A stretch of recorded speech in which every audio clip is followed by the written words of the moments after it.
अंतरराष्ट्रीय युवा विद्वान, जैन दर्शन में यूनिवर्सिटी टॉप व गोल्ड मेडलिस्ट, जैन सिद्धांत एवं न्याय विषयों को सरलता से समझाने वाले, यूएसए, इंग्लैंड, ऑस्ट्रेलिया आदि अनेक देशों में जैन धर्म की महती प्रभावना करने वाले, पंडित टोडरमल पुरस्कार, युवा विद्वत रत्न आदि अनेक पुरस्कारों से सम्मानित मूर्धन्य विद्वान डॉक्टर संजीव कुमार गोधा जयपुर द्वारा जानिए धर्म का मर्म।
जैनी व्यक्ति शहद नहीं खा सकता, जैनी व्यक्ति शराब नहीं पी सकता, जैनी व्यक्ति मांस नहीं खा सकता, जैनी व्यक्ति इन मद्य मांस मधु का सेवन नहीं कर सकता। पतंजलि के बहुत सारे प्रोडक्ट के अंदर भी शहद आ रहा है, ठीक है ना। क्या करेंगे आप? देखिए आगे और भी कहते हैं, इसी तरह की बातें और भी कह रहे हैं। वसुनंदी श्रावकाचार्य का प्रमाण यहाँ प्रस्तुत किया है। दठूण असण मज्जे पड़ियम जय मच्छियम पे नेटिवई जय मच्छी अंड याणम निजासम निग्धिनो पिवई। जिस भोजन में मक्खी पड़ी हुई है उस भोजन को अच्छे मनुष्य छोड़ देते हैं। क्या मक्खी गिर गई था भोजन में मक्खी गिर गई, समझदार मनुष्य खाएगा क्या? उसे छोड़ देगा उसे। आम का रस था और आम के रस में मक्खी गिर गई तो क्या करेंगे बोलो? छोड़ दिया उसे। आम के रस में मक्खी गिर गई तो फिर उस रस का क्या करेंगे? कोई डेढ़ अकल ऐसा हो कि मक्खी को निकाल देवे? नहीं भाई, गिरी हुई मक्खी को कैसे निकाल देंगे? छोड़ देते हैं। और हजारों लाखों मक्खियों के अंडों से निचोड़ कर निकाले हुए मधु को न मालूम लोग बिना घृणा ग्लानि के कैसे खाते हैं। अब कहाँ तक बात करते रहें? बतलाए ना, नीचे से अग्नि जलाते हैं, मधुमक्खियों का छत्ता, बड़े बड़े छत्ते जहाँ लगे रहते हैं, कितनी ही मक्खियाँ उड़ जाती है, कितनी ही जल करके भस्म हो जाती है, धुआं के कारण चिपक जाती है। वही मधुमक्खियाँ उन्हीं के अंदर चैंट करके रह जाती है। लाखों मक्खियाँ छोटी छोटी सी होती हैं, उत्पन्न होने वाली होती है। अब क्या करेंगे उसको? अब कोई विवेक तो होता नहीं है। ये भील जैसे लोग होते हैं ये, तो ये सब उसको निचोड़ देते हैं उसी के अंदर, फिर उन्हीं का सब मिला करके रस निकाल लेते हैं। अब ये मुझे निचोड़ करके मेरा कोई रस निकाल देवे, अब वो ऐसी स्थिति है। और भी कहा है, लोगे वसुप सिद्धम वारह गामाई जो दहई अदऊ तत्तो सो अहिय परो पाविट्ठी जो महुम हणई। लोक में भी यह बात खूब प्रसिद्ध है कि जो निर्दयी 12 गांवों को जलाता है उससे भी अधिक पापी वह है जो शहद के छत्ते को तोड़ता है। लो, इससे ज़्यादा कठोर बात और क्या कही जा सकती है शहद के संदर्भ में? शहद त्याग के संदर्भ में इससे ज़्यादा कठोर बात और क्या कही जा सकती है? इससे ज़्यादा क्रूरता की और बात क्या कही जा सकती है? क्या है? बोलो क्या करें? माने अपने स्वाद के लोभ में इन सब चीज़ों को नहीं खाना चाहिए, इनका सेवन नहीं किया जाना चाहिए हमारे माध्यम से। ये बहुत महत्वपूर्ण बातें और महत्वपूर्ण प्रकरण यहाँ कहा जा रहा है। 12 गांवों को जला देना किसे कहते हैं? एक एक गांव के अंदर यदि मान लो 1000 2 हज़ार 5 हज़ार लोग भी रहते हों तो 12 गांवों का मतलब लाखों लोग मर गए। मनुष्य गति की बात है। अरे मनुष्य की कह रहे हैं, गांवों को जलाने में अकेले मनुष्य ही थोड़ी ना मरते होंगे, गांवों को जलाने में वहाँ पशु भी रहते होंगे, क्या गायें भैंसें भी रहती होगी, भेड़ बकरियाँ भी रहती होंगी, और फिर कीड़े मकोड़े चींटियाँ मक्खी मच्छर ये सब रहते हैं, उनकी तो क्या बात की जावे। 12 गांवों को जला देने में जितना पाप होता हो उससे भी ज़्यादा पाप शहद की एक बूंद खाने में है, एक बूंद का सेवन करने में। जैनी व्यक्ति उसे छू नहीं सकता है, जैनी व्यक्ति उसको टच नहीं कर सकता है, जैनी के घर में शहद आ नहीं सकता है। मूल गुणों में शामिल किया है भाई साहब, मुख्य गुणों में इस शहद की बात कही गई है। कहाँ तक हम कहते रहें इस शहद के संदर्भ में, जितना कहें उतना कम समझिए। अपने यहाँ रत्नकरण श्रावकाचार्य में सदा सुखदास जी ने एक प्रकरण दिया अत्तारों के यहाँ दी गई औषधि के संदर्भ में। जैनियों को, हिंदू धर्म वालों को भ्रष्ट कर देने के लिए अन्य संप्रदायों के माध्यम से, मुस्लिम आदि संप्रदायों के माध्यम से अत्तारों की दवाइयाँ, औषधियों की दुकानें खोली गई, और वहाँ अत्तारों के यहाँ जो औषधियाँ मिलती हैं इतनी हिंसक, उसके संबंध में लिखा 7 गांवों के जला देने जितना दोष लगता है। वहाँ भी सब शहद और इसी तरह की मिलावट, त्रस घात वाली चीज़ें उनके यहाँ मिलती है। वहाँ जो लिक्विड मिलता है, दवाइयाँ मिलती है, इस तरह की जो भी है, इसके संबंध में लिखा वहाँ रत्नकरण श्रावकाचार्य में। देखिए पढ़ें आगे, शहद के छत्ते को तोड़ता है ना, वो कितना बड़ा पापी हो गया, 12 गांवों को जला देने वाला। देखिए और कह रहे हैं आगे, पुरुषार्थ सिद्धि उपाय 69 नंबर श्लोक कह रहे हैं, मधुशकलमपि प्रायो मधुकर हिंसात्मकं भवति लोके भजति मधुमूढ़धिको य भवति हिंसकोऽत्यन्तम्।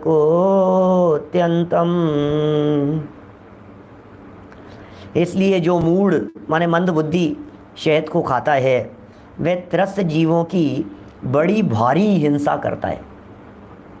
जो कोई मूढ़ व्यक्ति शहद खाता है वो त्रस्त जीवों की बड़ी भारी हिंसा करता है। और भी कहा है, ये सब ये 69 नंबर का पुरुषार्थ सिद्धि उपाय का श्लोक, पूरा प्रवचन होगा इसके ऊपर, शहद के संदर्भ में 2-3 श्लोकों को मिला के प्रवचन होंगे। देखिए, म्लेच्छ लोक मुख लाल याविलम मध्य मांस शीत भाजन स्थितम सार्धम गत घृणस्य स्वादतः कीदृशं भवति शौच्यमुच्यताम्। योत्तीनाम मधुभेश जेच्छया सोपि याति लघु दुख मूलवणम किम न नाशयति जीवितेच्छया भक्षितम झटिति जीवितम विषम। 5वां स्वर्ग है अमित गति श्रावकाचार्य का, ये प्रकरण दिया है चांडाल भील आदि के मुखों की लाला सहित तथा मदिरा व मांस खाने के पात्रों में धरे हुए शहद को जो मनुष्य ग्लानि रहित होकर खाता है, उनके बताओ कौन सा शौच पवित्रपना है, उनके पवित्रपना कैसे होगा।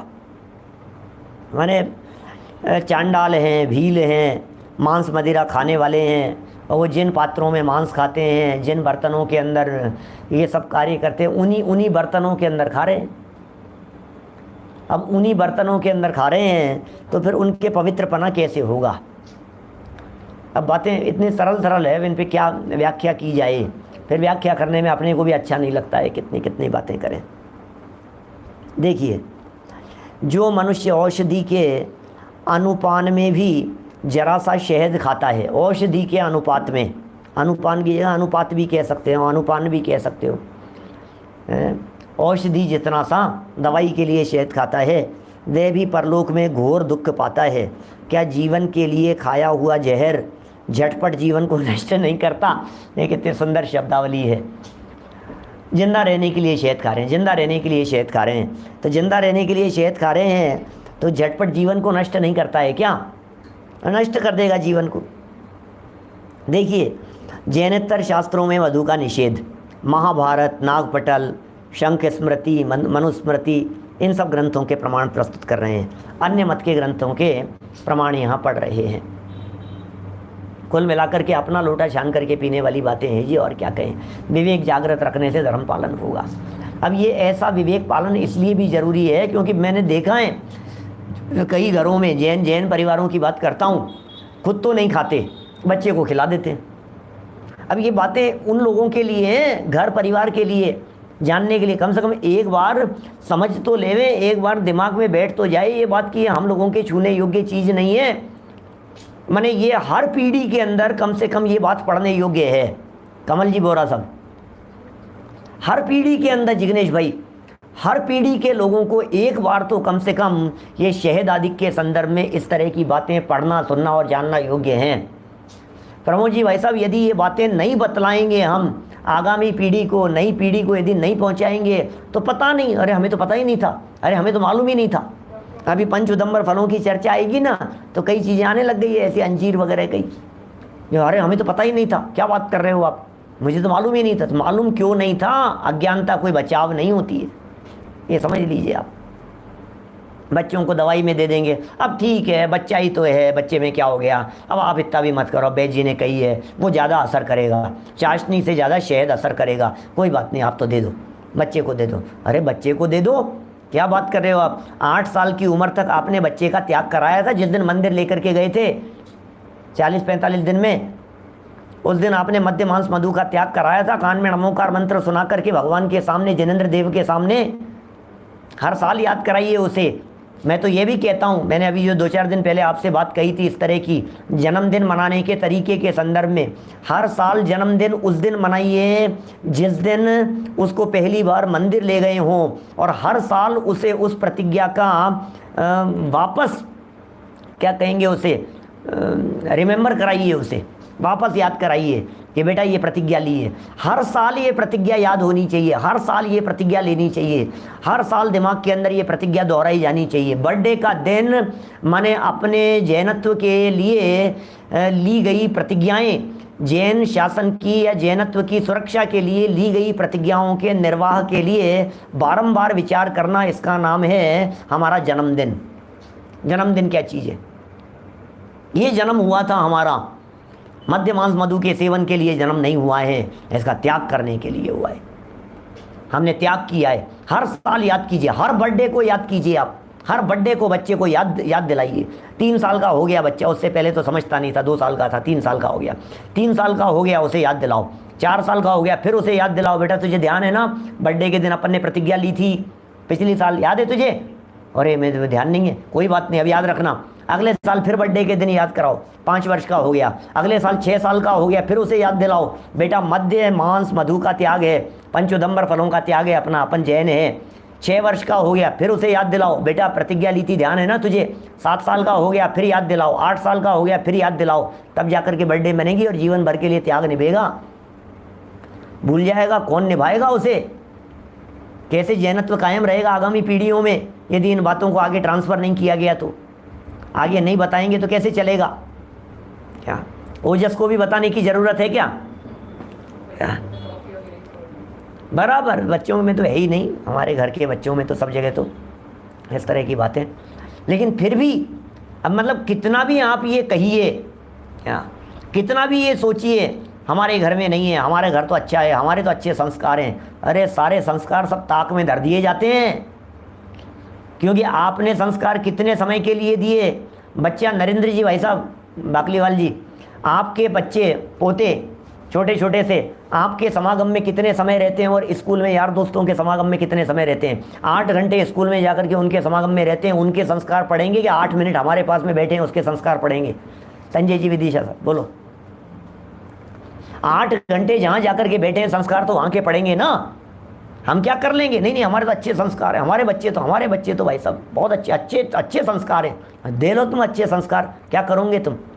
दिन रात जिनके बीच में, और 8 घंटे तो स्कूल में बैठता है, फिर उसके बाद में आस पड़ोस वालों के बीच में बैठता है, फिर वहाँ जाता आता है, फिर यार दोस्तों के साथ में घूमता है। तुम्हारे साथ में बैठता कितनी देर है? हमारे साथ में बैठता कहाँ है जो हम हमारे संस्कार की बात करें? तो फिर क्या करें? इतना तो हम कर सकते हैं, क्योंकि 8 साल तक, जन्म से लेकर के हर साल तक, 10 साल तक, 12 साल तक, जब तक वो समझ रहा था, तब तक हर साल हमने ये परंपरा डाल दी कि बेटा बर्थडे का दिन, इसका मतलब अष्टमूल गुणों के पालन की प्रतिज्ञा को वापस रिवाइज करने का दिन है। अपने दिमाग में ये परंपरा यदि हमने डाल दी तो जीवन भर 60 साल का भी हो जाएगा ना, तो बराबर उस प्रतिज्ञा को याद रखेगा कि मेरी बर्थडे है, आज के दिन मुझे फिर 1 साल के लिए आगे तक के लिए सोचना है, मुझे निभाना है इसको जीवन पर्यंत, इस चीज़ को। नहीं तो प्रतिज्ञा लेकर के भूल जाते हैं। बोलो, चलिए यहाँ बातें पढ़ते हैं अपन, जैनेतर शास्त्रों का भी प्रकरण पढ़ करके इस विषय को पूरा करते हैं। देखिए, यो ददाति मधुश्राद्धे मोहिते धर्म लिप्सया सेयाति नरकम घोरम खाद कई से लंपटई। जो कोई अज्ञानी पुण्य होने की इच्छा से श्राद्ध में ब्राह्मणों को मधु देता है, अर्थात शहद खिलाता है, वह जिह्वा लोलुपी खाने वालों के साथ नरक में जाता है। अब ये महाभारत में लिखा है शहद के संदर्भ में। अब क्या कहें, महाभारत के अंदर लिखी है ये बात। और देखो नागपटल में क्या लिखते हैं, मेदमूत्र पुरीषाद्यई रसाद्यैर्वर्धितं मधु छर्दिलाला मुखस्रावै भक्ष्यते ब्राह्मणै कथम। मक्खियों ने जिस मधु को चर्बी, मूत्र, विष्ठा, फूल आदि के रस को चूस चूस कर वमन आदि से पैदा किया है, माने वॉमिटिंग करके। विष्ठा कही थी अभी कह रहे हैं वॉमिटिंग भी है उनकी वहाँ, वो क्या और बढ़ाया है। ऐसे अपवित्र मधु को ब्राह्मण लोग कैसे खा सकते हैं? और भी कहा है, ब्राह्मणों के संदर्भ में कह रहे हैं। माना मेरा कहने का मतलब ये है, हम लोग जैन लोग तो इन सब बातों का पालन करना ही, ये तो जैनत्व का आचरण हो गया। लेकिन यदि आपके कोई दूसरे लोग, ब्राह्मण लोग, यदि आपके हिंदू लोग भी यदि आपकी निगाह में कोई शहद खाने वाले दिखते हों, नॉनवेज खाने वाले दिखते हों, या नॉनवेज ऐसे डायरेक्ट तो नहीं खाते हैं हिंदू लोग, कोई खाते हुए ऐसे दिखेंगे भी नहीं, लेकिन शहद वहद कहीं खाते हुए दिखते हों, तो आप उन्हें ये महाभारत, नागपटल, शंख स्मृति आदि के प्रमाण प्रस्तुत करके उन लोगों को छुड़वा सकते हैं कि नहीं नहीं भाई साहब, अरे क्या कर रहे हो यार, आपको पता नहीं है क्या? उन्हीं के ग्रंथों के प्रमाण उनको दो और उन्हें खोल करके दिखाओ। उनकी आंखों के सामने से पर्दा हटे। पढ़ता कौन है? समस्या ये है। मैं बहुत पहले एक बात कहता था, जब मैं सामान्य लोगों के बीच में बैठता था, जैन लोगों के बीच में, कभी ऐसी चर्चाओं में, मैं कहता था आपके पुराणों में ऐसा लिखा है, आपके ग्रंथों में ऐसा लिखा है। मुसलमानों को मुसलमानों के ग्रंथों के आधार पर बतलाता था। मैं बात कह रहा हूँ 1997 के आसपास की। माने मैं हिंदुओं को हिंदुओं के ग्रंथों के आधार पर बतलाता था। कभी क्लास में, कॉलेज में, इधर उधर जहाँ लोग मिलते थे इस तरह की, कभी चर्चा चल रही है, ट्रेन में किसी से चर्चा चल रही है, उनको उन्हीं के ग्रंथ का रेफरेंस दे करके बतलाता था मैं। ये देखो आपके यहाँ भी लिखा है, आप क्या कर रहे हो? यार ट्रेन में हमारे सामने किसी हिंदू व्यक्ति ने ऑर्डर किया कुछ, और आप उसे समझा सकते हो कि आप कौन से धर्म के हिंदू हैं आप? अरे धिक्कार है आपके हिंदू पने पर। पहला चीज़ ताना मारो खींच करके, धिक्कार है, हमें लगता नहीं है कि आप हिंदू हैं, हिंदुओं के नाम पर कलंक है। अब वो आपका बिगाड़े होगा तो क्या अगले स्टेशन पर दोनों को अलग अलग उतरना है? लेकिन दो बात कहेगा आपसे, यार ऐसा कैसे बोल रहे हो भाई साहब, आपने ऐसा कैसे कह दिया मुझे? फिर उसको आप 4 बातें कह दो, आपके ग्रंथों के अंदर, ये 4 ग्रंथों के अंदर नाम यही है, इस ग्रंथ के अंदर ऐसा लिखा है, बताओ नरक में भी जगह नहीं मिलेगी आपको, आपने ऐसा किया। भाई साहब वो ज़िंदगी भर के लिए छोड़ देगा, घर जाकर के बतलाएगा, आज मेरे को ऐसा व्यक्ति मिल गया था ट्रेन में, आज फ्लाइट में मेरे को ऐसा व्यक्ति मिल गया था, उसने ऐसा कह दिया, अपन लोग क्या कर रहे हैं, घर में क्या खा रहे हैं, मैं तो कभी नहीं खाऊंगा आज के बाद में अपने ग्रंथों में। हिंदू लोग हिंदू ग्रंथों को नहीं पढ़ रहे हैं, मुसलमान मुसलमानों के ग्रंथों को नहीं पढ़ रहे हैं, जैनी जैनियों के ग्रंथों को नहीं पढ़ रहे हैं। पढ़ कौन रहा है? पढ़ने की फुर्सत किसको है? आजकल का सारा समय तो टेक्नोलॉजी खा गई है, आजकल का सारा समय तो टीवी खा गया है। क्या माने किसी को ही फुर्सत नहीं है, कौन देखे, कौन पढ़े, कौन जाने क्या। देखो क्या कह रहे हैं, चलिए नागपटल की और बात करते हैं। सप्तग्रामेषु यत् पाप मग्निना भस्म सत्कृते तत्पापम जायते जंतोर मधुबिंदेक भक्षणात्। 7 ग्रामों के जलाने में जितना पाप लगता है उतना पाप शहद की 1 बूंद के खाने में लगता है। ये नागपटल में कह रहे हैं, उनके ग्रंथों में। हमारे यहाँ वसुनंदी श्रावकाचार्य में 12 गांवों को जलाने की बात कही, 7 गांवों को जलाने की बात कही। अरे 12 मत मानो, 7 मानो आप, कोई बात नहीं। मधुमांसांजनम श्राद्धम गीतम नृत्यम च वर्जयेत हिंसाम परापवादम च स्त्रीलीलाम च विशेषतः। स्मृति, शंख स्मृति में पृष्ठ 380 पर 13 नंबर श्लोक में कहा है, मधु अर्थात शहद आदि का मीठा पदार्थ व मदिरा, मांस, अंजन, श्राद्ध का भोजन, गान, नाच, परनिंदा और विशेषकर स्त्रियों की लीला को त्याग देना चाहिए। ओह, छोड़ दो इन सब चीज़ों को। परनिंदा नहीं करना, स्त्रियों की लीला छोड़ देना, नाच गान भी छोड़ देना। ये क्या कह रहे हैं, ये गजब हो गया भाई साहब। ये शंख स्मृति के अंदर क्या शब्द के प्रयोग कर दिए हैं। नाच गान भी छोड़ देना, नाचना नहीं, गाना नहीं। क्या नाचना और गाना ये बहुत खतरनाक चीज़ है, सावधान रहिए आप नाचने गाने से।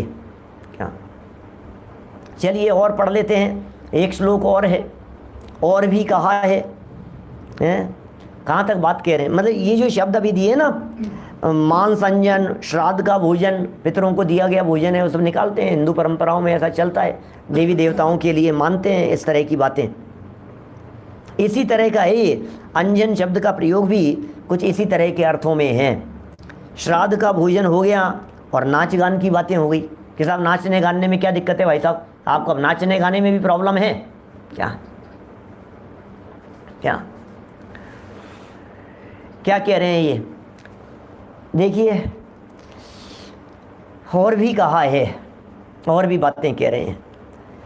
वर्जयेन मधुमासम च भौमानि कव कानि च भूस्त्रणाम शीघ्रुकम चैव श्लेष्मांतक फलानि च। ओहो, मनुस्मृति में कह रहे हैं, क्या बात है। मधु, मांस, कवक माने सांप की छतरी, भूस्तृण एक घास होता है इस तरह का, असहजना नहीं सहजना, और श्लेष्मांतक, हाँ, इन सबको न खावें, ऐसा मनुस्मृति के अंदर कहा गया है। माने इन सब चीज़ों के त्याग करने की चर्चा भी मनुस्मृति के अंदर की गई है। कुल मिलाकर के चाहे शहद हो, चाहे मांस हो, चाहे शराब हो, भाई साहब सब एक दूसरे के भाइयों जैसा ही है। क्या एक ही थैली के चट्टे बट्टे हैं, कुछ फ़र्क नहीं है इनमें कि नहीं साहब वहाँ तो 12 गांव हैं या 7 गांव हैं, पंडित जी आप बतलाओ। अरे 7 हो, 12 हो, चाहे एक गांव हो, और गांव नहीं हो, त्रसजीवों की बात कर रहे हैं। अब किसके गाँवों का क्या क्या करना है, ये सारी बातें तो सिर्फ इसलिए कही गई, वो गिन गिन करके थोड़ी नहीं। पहले तो 7 गांवों को जलाओ, फिर जलाने के बाद में जितना पाप इकट्ठा हो उस पाप को इकट्ठा करो, फिर जितना पाप इकट्ठा होगा फिर इसको एक शहद की बूंद खिलाओ, फिर देखो कि अब इसका मेजरमेंट करो कि इसको कितना पाप लगा होगा और इसको कितना लगा होगा। नहीं अब बराबर है भाई साहब, अब जा करके बराबर हुआ है। ये 5 गाँव जला दिए, नहीं अभी भी ज़्यादा है इसका पलड़ा, एक और जलाओ तो 7 हो गए। ऐसा थोड़ी ना है कोई। क्या ये तो कहने के लिए है। पंचामृतों के अंदर भी शहद को शामिल करते हैं क्या? मुझे तो ख्याल में नहीं है पंचामृतों के अंदर। हमारे यहाँ इस तरफ तो नहीं करते हैं, हो सकता है उधर दक्षिण भारत में पंचामृतों के अंदर करते हो कहीं कोई शहद को शामिल। यहाँ तो दूध, दही, घी, बूरा ये आती हैं चीज़ें। दूध, दही, घी, बूरा और केसर, ये पंचामृत के अंदर ये 5 चीज़ें लेते हैं और फिर ये सब अलग अलग रहते हैं, फिर इनको मिला करके ले लेते हैं। अजैनों में लेते होंगे, हो सकता है।